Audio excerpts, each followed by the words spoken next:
Hey y'all, it's Katie. Welcome back to From My Vanity and welcome to my palette Palooza countdown where I revisit the last couple of palettes that I've been testing out, typically in a month's time, and I share with you guys my review. So for March, I was able to test out 5 different palettes, so I have reviews to share with you guys on the last 5 palettes, and just to keep it fun and interesting, I'm going to put it in a ranking style. So we're going to start with my least favorite palette from the month and work my way all the way up to my most favorite, and yeah. I have a little guy here in my lap right now. The kids are out right outside the door playing, so you're going to hear a little bit of noises.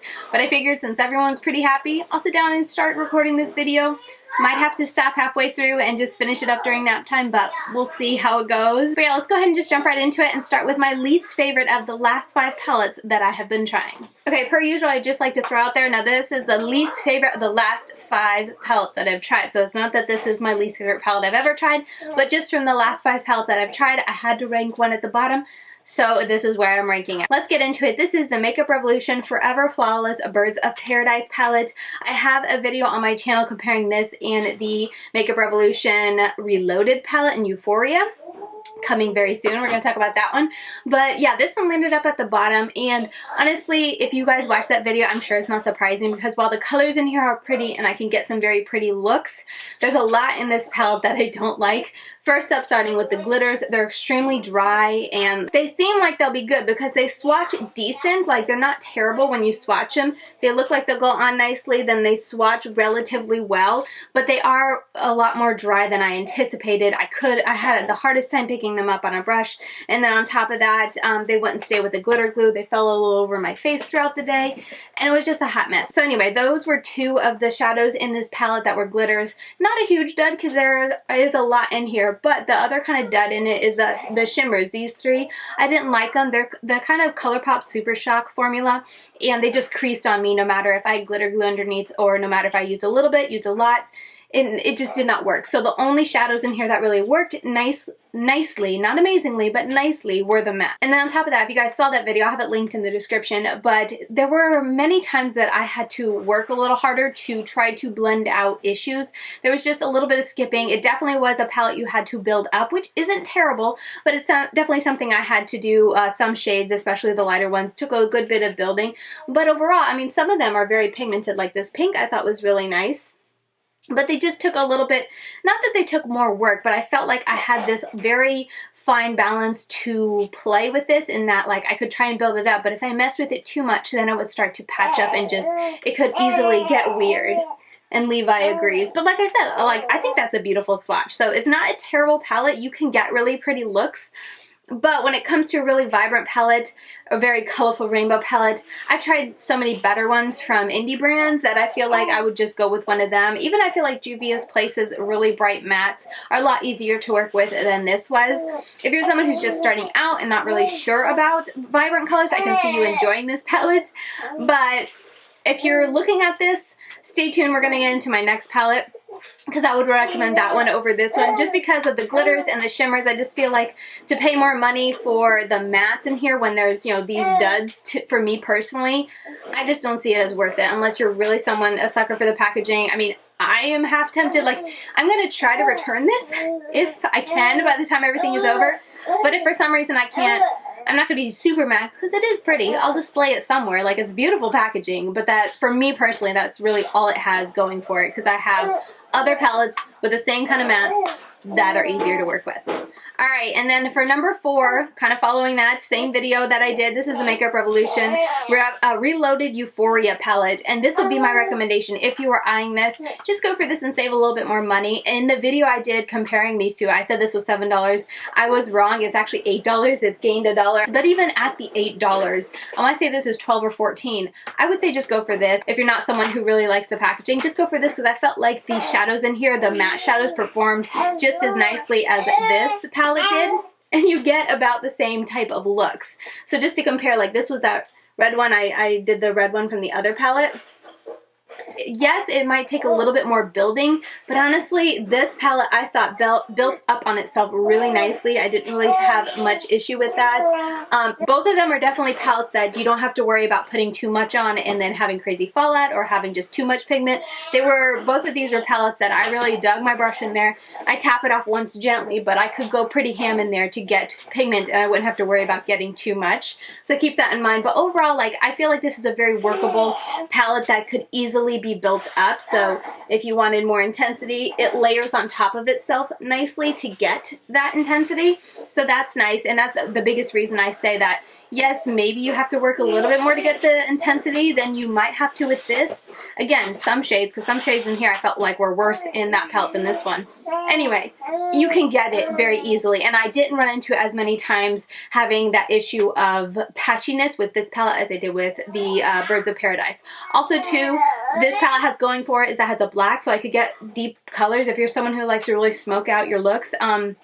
I forget which video it was, but I did a look sticking to the blues in here and I had the silver on the lid and I smoked it out in the outer corner. I'll leave it linked up here, whatever video that was. But I love that look so much and I got a good bit of compliments on it because it was just so beautiful being able to really smoke it out. But you had the bright blues in the crease and the silver on the lid. As I said in my comparison video with these two, the shimmers in here aren't my favorite.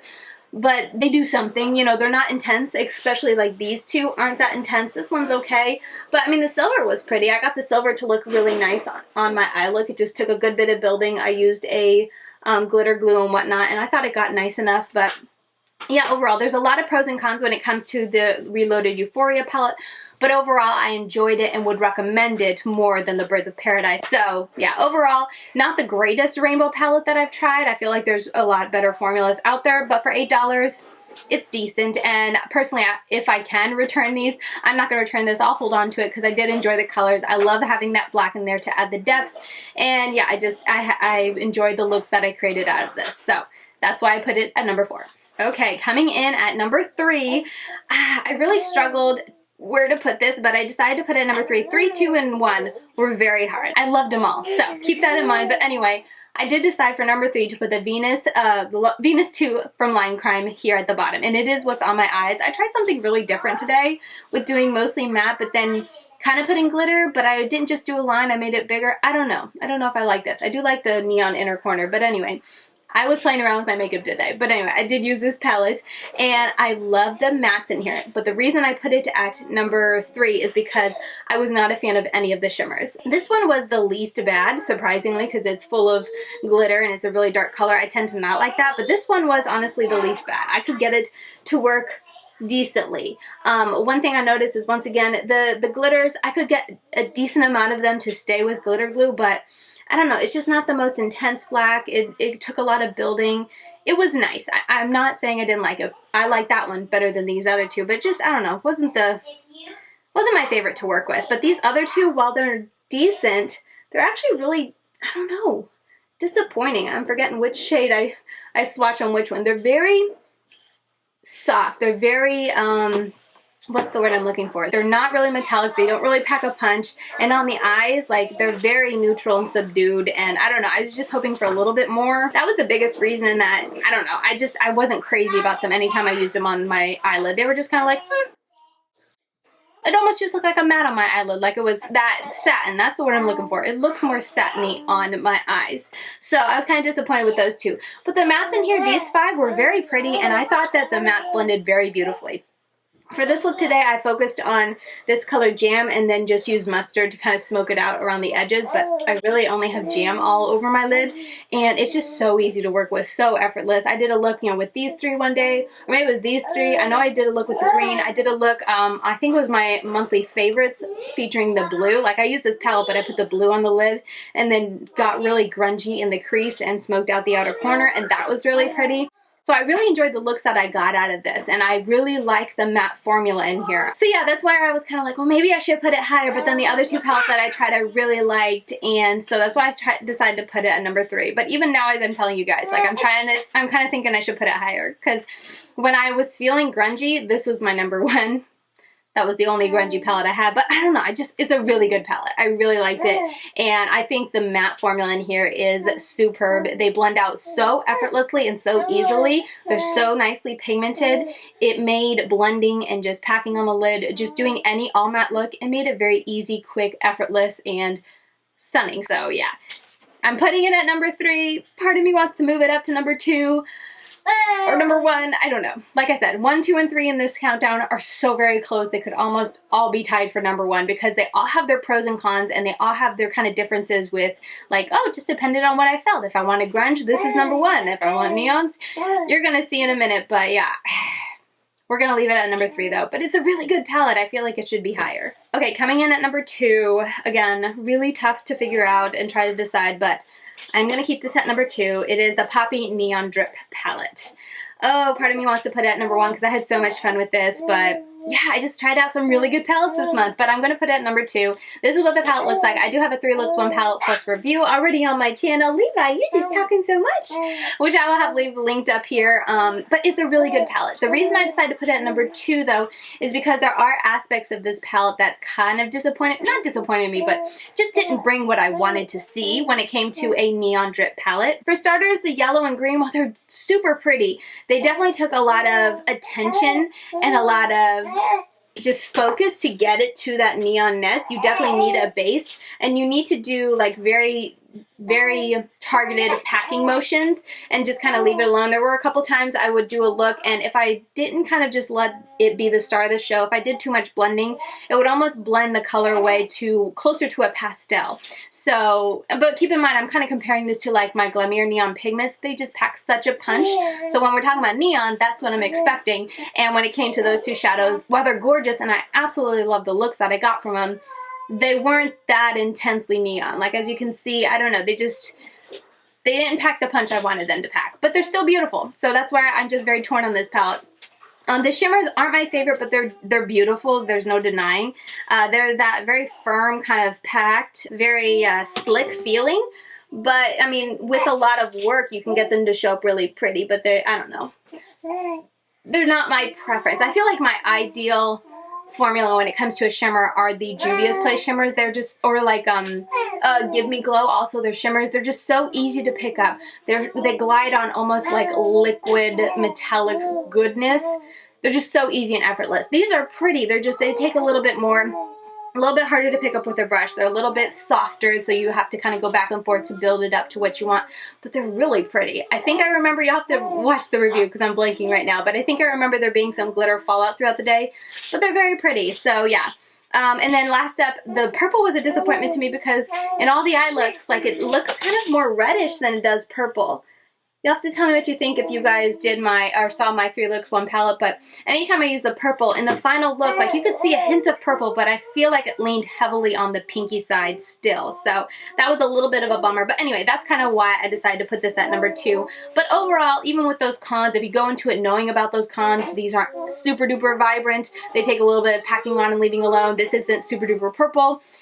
If you don't mind that, which I mean, now that I know that, I don't mind it. It's a fantastic palette, and I want to say it's not too expensive. The quality of this is great. This is a brand new brand, so this is the only product they have out, and I was just really impressed with it. Really good quality, really pretty shades, and I'm really excited to see what else Poppi Cosmetics comes out with, but yeah, I hope I didn't spend too long talking about the cons of this palette, because sometimes I can do that in my reviews, and when I go to edit, I'm like, well, you just make it sound terrible, Katie, but I want you to know all the pros and cons when it comes to a palette. But at the same time, like, I don't want to come across wrong. I like this palette. I really, really do, and I'm really excited I own it. I think the looks that I got out of here are gorgeous, and I feel like you could get some, if you kind of went in with a more neutral base and you went in lighter, you could get some pretty pastel looks out of this. Like, and I think that's something you wouldn't expect when it says neon drip, when you see all the colors, you know, on their Instagram page, when you see all the looks people create, you wouldn't expect that. But the second look I did with this, I focused on the yellows and greens and this color, and I think this on the lid, and it kind of looks springy to me, so just something to throw out there. But yeah, overall, please don't take my review wrong, my criticism of this palette. I still think it's a fantastic palette. Those are just some things that stand out to me. Alright, so I took a pause, kids were done playing, I needed to do lunch, Levi was ready for a nap, so I am back after lunch to finish out this video, and I also had to change the camera card, so if things look a little different, it'll be because it's about 2 hours later and I had to move the camera. Anyway, for my number one spot for the month, I went back and forth. As I've said, I'm just gonna cut to the chase. For my number one spot, I picked the Midas Cosmetics and Smoky Glow palette. I picked this because while this palette does have hits and misses for me personally, and I went over them in my 3 looks 1 palette plus review video, which I'll have linked up here, I went over the pros and cons for me personally, what I loved about this palette, what I didn't really like, but overall, I love this palette, and I think that's the reason it won number one, because really the only kind of cons for me with this palette is I wasn't a fan of a rant, group chat, and Leno being very flaky, but while they were flaky and iridescent, they were gorgeous on the eyes. So they were beautiful. They were a little bit of a pain to use just because they were more iridescent. I needed a good base, and then they had fallout throughout the day, but they're gorgeous. And then Hello and Friends, I just didn't think were that impactful, but that's 5 shadows out of all of these in here. And like I said, these 3, well, it's not that I hated them. They just had the con of having fallout. The only ones that I truly felt like were duds for me were these 2. So 2 out of this whole palette, that's pretty good in my opinion, and so that's why I put this at number 1. Another reason too is because of the versatility that I could get with this palette. I was able to do an all neutral look with this palette one day. I'm able to get really red leaning looks with this palette. I'm able to get very purple leaning looks with this palette, and then I'm also able to kind of do a more corally. And on top of that, another thing I love is that this red is so intense and so pigmented and gorgeous. Like, it's red. This coral shade, they're almost like neon. They're just so vibrant.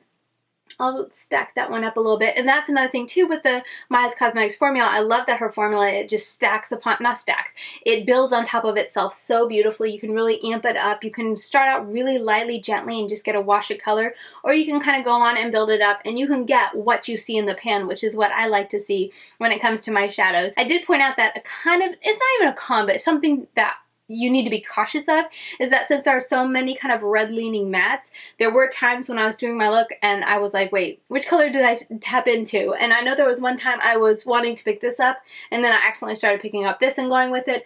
And there's just, I mean, it's not crazy when you actually look at this palette. Like, they're all different. You know, this is very coral. This is like a true red. This is leaning more towards, oh, I don't even know, like a deep hot pink. It's different. And then this is like a really deep red brownie type of shade. Burgundy, I guess you'd say. And then this is very much, content is purple leaning. So they're all very different, but when I'm looking at it in the pan, it's just something that I definitely had to be like, okay, what shade are you tapping into, Katie? Make sure you don't accidentally pick up a different shadow, because I definitely did that on more than one occasion. But yeah, anyway, like I said, those aren't really cons, they're just things that I noticed and I wanted to point out, because overall, this is a phenomenal palette. The quality is exceptional, just like what I would expect when it comes to Midas Cosmetics formula. The shades Nutty and Dofa, down here, are beautiful, gorgeous, and so unique to my collection. I don't think I've ever experienced or have a palette that has these 2 shades in it. And not only are they gorgeous to look at, but they perform, look, and last on the eyes exceptionally. Like, here is Nutty. I think Amy Loves Makeup just got this palette, and I cannot wait to see what she thinks of Nutty, because I feel like she loves her inner corners. I think she's going to love that. And then this is Dofa. There's what they look like. I don't even know if you can catch the shiftiness of Nutty on screen. I'm trying, but I'm feeling awkward. It's 10 times more beautiful than what you see on camera. I'll just put it that way. It is stunning. It shifts from blue to pink to, I don't know, purple leaning? I don't know. It's gorgeous. And then Dofa, again, this is a shade that just kind of looks on camera or in pictures, but when you wear it in person, it is beautiful. And I am not someone who likes any kind of metallic dark tones or any kind of matte dark shades with shimmer. This is not a matte shade with glitter in it. I'm very thankful. Thank you, Midas. Thank you, Smoky Glow, or Hannah. Sorry, I always say Smoky Glow, but thank you, Hannah, for not putting that in this palette. This is a shimmer shade full of, what is it, purple, red type of reflecting shimmers. I'm so bad at describing. I feel like I also see like this peachy tone when it comes to the glitter reflex. It's stunning and beautiful, and like I said, I really don't have shades like that in my collection. And every time I use this palette, I wanted to use both those shades. Now, I didn't always use the Dofa just because I wanted to play around with other deep tones on the eyes and whatnot, but every look that I posted for my 3 looks 1 palette plus review had doe foot as the inner corner highlight because it's just so beautiful. So yeah, I feel like I've raved about it enough. If you want to hear even more about the, you know, pros and cons when it comes to this palette, you can check out my review video. Lasting power was phenomenal. The reds do stain if you don't like that. Something to keep in mind, but I personally don't care. But when I can remember, I try to mention it. So yeah, and I also didn't mention it in any of the palettes, but I put it on the screen. I bought this. I bought all the palettes that I am sharing in this video. I'm trying to get better at saying it in videos and at least putting it on the screen because sometimes I do forget in editing. But anyway, but yeah, overall, I feel like if I had to sum it up, I'm surprised how much I love this palette because it is a red and purple leaning palette, and I'm not into the red and purples, but the looks that I created from this palette, every time like I did a video or I was editing the footage for the tutorial, I was like, wow, I really do like that look, and it looks very pretty. So even though I'm not totally into the reds and whatnot, I can't deny that the looks were gorgeous, and I really do like I think I've said so many times, I love that she put jump cut because it really gives a different spin to the palette or to the looks that I could create, and I like that. I think that's so neat to have that versatility. There are so many shades. I'm glad she took advantage of the larger palette to really be able to put versatility in it, and yeah, I feel like she just didn't waste a shade. If there was any wasted space, I guess it could be that you could say you don't need basic and cold brew, but that's it. And I think that's really good because I think that's definitely something when you come to a larger palette, and many brands I feel like fall into this trap of giving you a larger palette, but there are so many shades that either you could have one or the other, or one instead of the other 4 like Morphe, and you know, it's just so repetitive, and when you put it on your eyes, you're like, did I really need those 4 different shades of browns or even 4 different shades of red? Whereas with the Smoky Glow palette, yes, each of these shades, while they're very similar, they're very different. So I think I did swatch them all, but they're very different. Oh, I missed that one. They're very different. There's no shade in here that I ever swatched and was like, ah, you could have had one and not the other. Or, you know, you could have taken one of these out and you wouldn't have missed it. So I really appreciate the thoughtfulness that went into this. And like I said, there's no wasted space. Alright, so that's going to wrap up my palette palooza for March, ranking my last 5 palettes that I got to test out. I hope you guys enjoyed it. These are hands down my favorite videos to do. I just like talking about palettes and being able to share with you guys my experience and then the looks that I did with the most recent palettes that I tested out. I really enjoy putting this video together, and I know sometimes the videos can get long and drawn out and me just rambling on, but you guys know palettes are my heart. That's definitely my favorite aspect when it comes to makeup, so I just love being able to sit down and talk about palettes with you guys and just share with you guys what I experienced from this past month. And as I did say in the beginning, or I think it was in the middle, sometimes when I'm editing, I feel like I can almost come across as being too harsh when I'm giving a pros and cons, and sometimes I can focus on the cons. But I just try to give you guys as much information as I can, and so if I see something in a palette that I don't really hear when people are giving reviews, I try to point it out, or if something just sticks out in my mind when I'm using a palette that I just kept running into, like for example, accidentally popping into one of the different color reds, I try to point it out, and I'm not trying to say that the palette is terrible or these are serious cons and that's why you shouldn't get it. I hope I don't want to come across that way, but I just like to give as much information as I can. And like I said, the cons that I might be pointing out, with me, you know, I'm not crazy about a group chat, Leno, and a ramp because they're so flaky, but I know a lot of people absolutely love them, and a lot of people like the chunky shadows. They like as much reflectiveness as they can get out of a palette, so it might not be a con to you. So yeah, to just wrap up this video, as always, if you enjoyed it, found it helpful, interesting, or just entertaining, please give this video a thumbs up on your way out if you want to help me out in the whole YouTube algorithm. I really do appreciate it. And thank you so much for taking the time out of your day to check out another one of my videos. It really does mean a lot to me. And yeah, with all that said, I will see you very soon in my next video. Bye guys.